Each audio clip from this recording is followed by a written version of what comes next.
जय हिंद बच्चों, मैं किरण पांडे आज आप सभी को कक्षा 10 स्पर्श भाग 2 पर्वत प्रदेश में पावस पाठ मैंने आपको पढ़ाया था, जिसका कि ये यहाँ पे जो व्याख्या है मैंने अपने पहले वीडियो में कर दी है।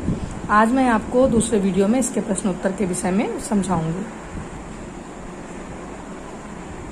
तो आइए हम आज प्रश्न उत्तर देखते हैं।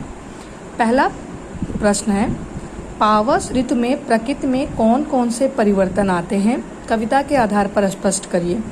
पावस मतलब वर्षा ऋतु में प्रकृति में कौन कौन से परिवर्तन आते हैं।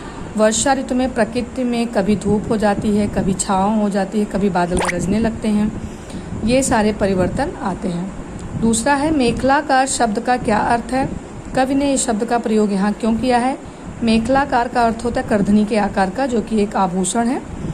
करधनी के मेखलाकार का अर्थ है करधनी के आकार का। कवि ने इसका प्रयोग यहाँ इसलिए किया है कि पर्वत जो है एक लाइन में कतार में करधनी के आकार के हैं।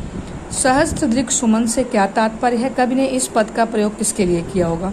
सहस्त्रदृक् सुमन से तात्पर्य है कि सैकड़ों, दृग मतलब आँख, फूल जैसी आँखें, सैकड़ों फूल जैसी आँखें।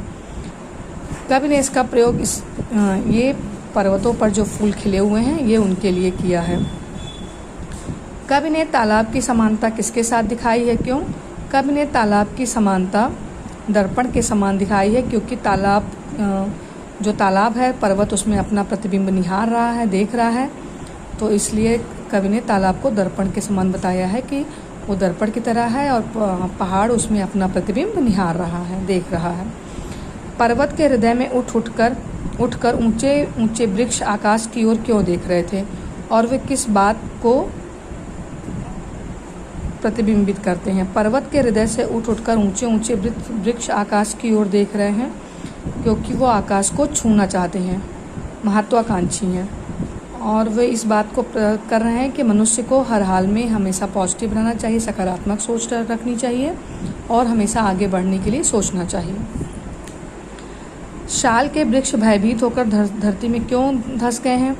इतनी जोर से बारिश हो रही है, बारिश बहुत तेज हो रही है, इसलिए उनकी आवाज़ से साल के वृक्ष डरकर पृथ्वी में धंस गए हैं।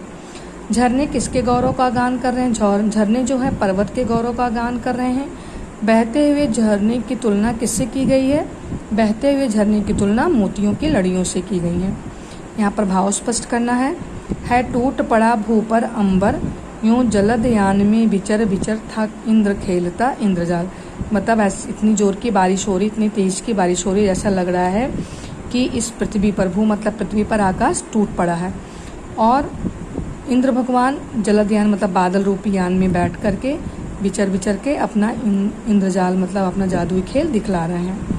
गिरिवर के उर से उठ कर उच्चाकांक्षाओं से तरुवर हैं, झांक रहे नीरव नभ पर अनिमेष अटल को चिंता पर मतलब गिरिवर मतलब पहाड़ के हृदय से उठकर जो पेड़ हैं, जो पहाड़ पे पेड़ हैं वो पहाड़ के हृदय पर हैं और वो उनकी महत्वाकांक्षा बहुत ऊंची है, वो ऊंचा उठना चाहते हैं और वो जो शांत आसमान है उसको अनिमेष मतलब एकटक अटल होकर के देख रहे हैं, चिंतित होकर देख रहे हैं कुछ आसमान की ऊंचाइयों तक हम कैसे पहुँचे।